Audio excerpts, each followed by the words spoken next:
Macy's crafty creations everywhere, DIYs with love and flair, crafting dreams from dawn till dusk. Welcome family to another tutorial upcycling a mouthwash bottle. So here are some of the supplies I'm going to be using. IOD mode trimmings 3 and also dainty flourishes, which I bought from Milton's Daughter. Her link will be in the description. Going to be using some paint pixie molds. Paint pixie paints. Sorry, too early for me. And of course the IOD air dry clay. This was also purchased from Milton's Daughter.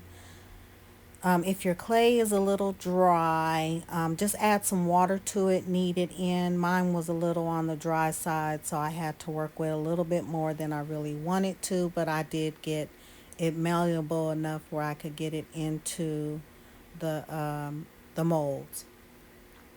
Also, I'm going to use here some cornstarch to dust my molds so that the clay doesn't stick. I'm going to dust all the pieces where I'm going to actually put the clay into. And I may have even put some cornstarch in the ones that I didn't use, but better safe than sorry. So of course you just want to go all throughout it. I'm just using a really soft brush so that I don't scratch my mold, because I do use these with resin. Then when I'm done putting all this in there, then I just dump off the excess into the trash. Because cornstarch actually does go a long way for your molds. And I'm trying to decide, did I want to just go ahead and start on the other one or dump that one? So here I'm just tapping all the excess off into the trash. And then here I'm just going to do this one. I think the one right next to it, or one up, I can't remember. And I think I do one other one from this one as well. It's been a while since I've done this one. It was during a dark time, so I've been holding it in my little archives until I was ready to actually do the voiceover and share it. So here you see me working it. I put it into, and you can see it looks kind of dry and crumbly, but the price of everything, I just keep working it, add a little water to it, and just keep working with it. So as long as it's not too dried out, water will actually give it back life so that you can work with it. So here I'm just going to roll it into like a snake, and then I'm just going to press it into the mold.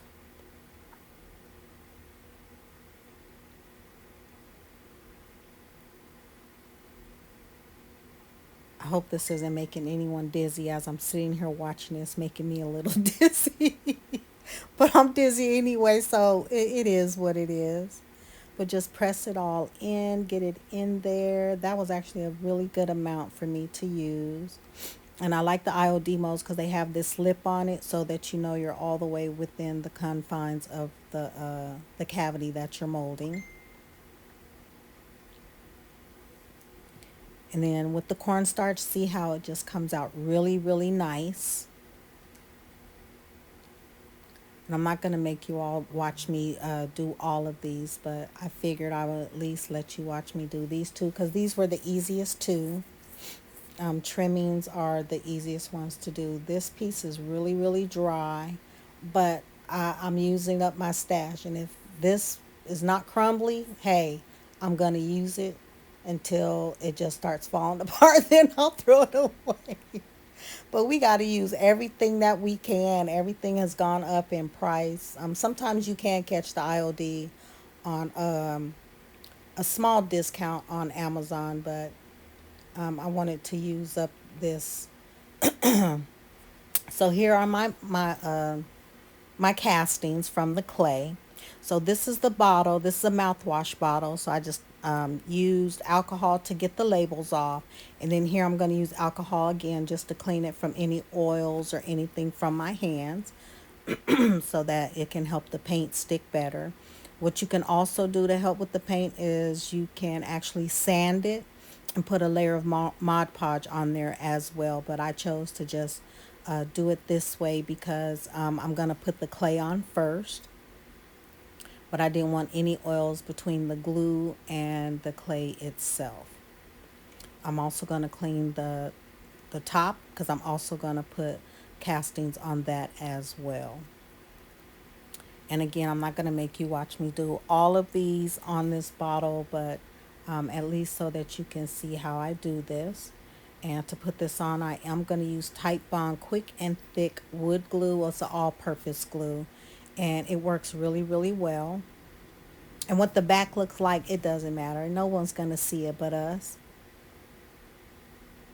And you want to maximize your supplies as much as possible. So that's what I'm doing here. I'm put a little bit of glue on. Then I'm going to spread it out with my fingers so I don't have to go back and clean all the crevices of the glue that squishes out. So this does really help with that process.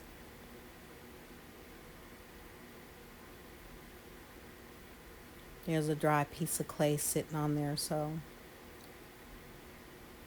then as gently as possible, I'm just going to lay that down.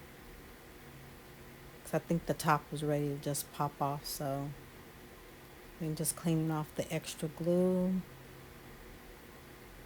and centering this as much as possible. I don't know why I always say that because it never gets centered for me. Sometimes it does, but sometimes it doesn't. But as long as it looks good, if your eyes are happy, then go with it. And I'm not pressing down too hard because I don't want to mess up the design on the front, so just be careful when you're pressing these down. And I apologize that I'm out of frame, so I'm going to move that so I can bring everything in the frame. I think, yep, I did.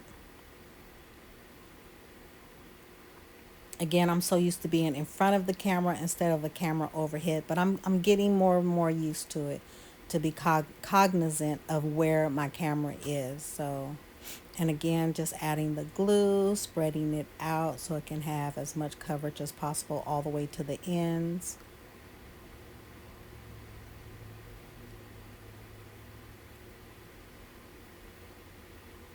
So that I know that this will not come off. I mean, anything is possible. If you drop it, a piece might pop off, but I wanted to give this as much coverage with the glue as possible. This is a really nice glue. I actually like it. You can use it on glass, plastic, metal. It's a really good glue. And then I'm just going to place this piece down. And again, being careful not to smush it or press too hard to distort the image that's on the clay. I'm just trying to line that up as much as possible. Then, of course, with the piece that's laying front down, I want to make sure that I don't distort it by trying to do the back part. This part was a little tricky, but I figured we'll make it work some kind of way.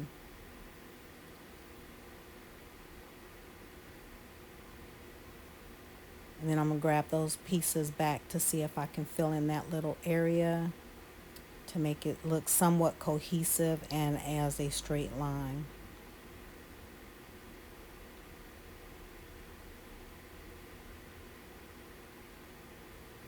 And then just check and make sure there's contact all the way around.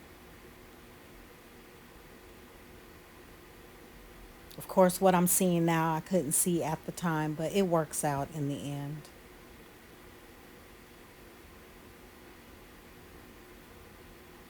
I meant to cut this part out.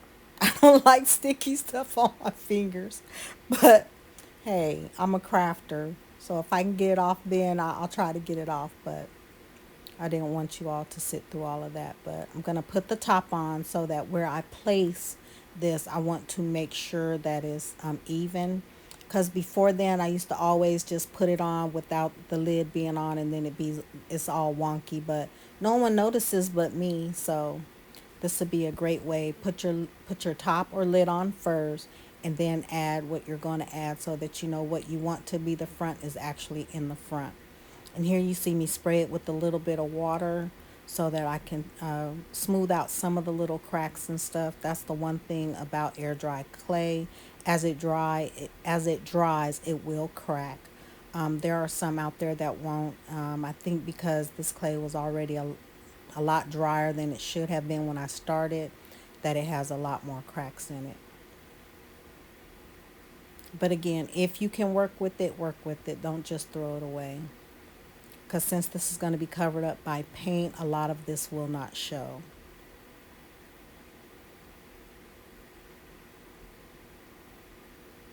And the exterior of the clay had already started drying by the time I got to this point. So there I took the lid off, and then I fixed it. And then here you see all my other pieces are on it. My first coat of paint is going to be Waverly Chalk Ink in the color black.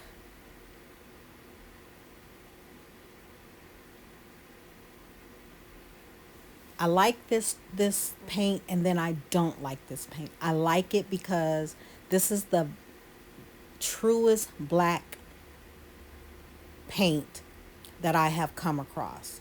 Some of them might be a little muted with gray undertones or blue undertones.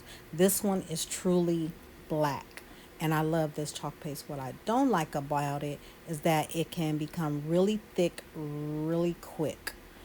So I try to keep water in my paint. So here it is, fully covered in black. It turned out really, really nice. And I like that brush because it gets in all the nooks and crannies. So I think I had to go back maybe once or twice for little spots I missed. So here I'm using Copper Penny by Paint Pixie. That link will also be in the description. I am an affiliate. Now I'm going to mix it with this copper paint, which is from Deco Art or Folk Art. I think it's Folk Art. And I'm just going to mix these together just to give it like a coppery gold look.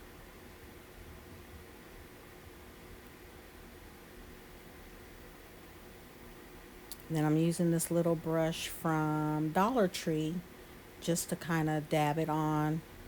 Sometimes I'm heavy-handed, sometimes I'm not, but I'm just gonna dab all over. If you get a little heavy, you can always go back over it with black paint or a different color paint. But you can see here I'm just gonna go over, and here it's complete. I did it all over with that paint. Looks really nice. I love the way this turned out. Now I'm gonna use Prosecco. This is kind of like a shimmery gold color paint, and this is also from Paint Pixie. I love her metallic paints. They come out so pretty. So again, I'm going to use this another little brush from Dollar Tree, get off the excess, and then just dab it all over you. Of course, you can use a sponge or any type of paintbrush that you choose to use, and I'm just going to go over it again. Some places heavy, some place not as heavily. And then of course, if you feel it's too heavy, you can always go back over it with your base coat or your second coat that you put on with the coppery color. I think I was up to like 3-4 o'clock in the morning doing this. I had insomnia and I just couldn't sleep. So here it is all done. Here's the top. It came out really pretty. I made a tassel of colors that are in the bottle to go with it, and it is complete. And here are some follow-up pictures that I did, and it came out really pretty. I love the way this came out. Please excuse the color change with the lights. Sometimes the lighting is good, sometimes the lighting is not as good, depending on where you are. But I want to thank you for joining me today, and I hope you enjoy the pictures. Be happy, be healthy, be blessed. Most of all, be safe. Have a good one. See you next time. Stay tuned.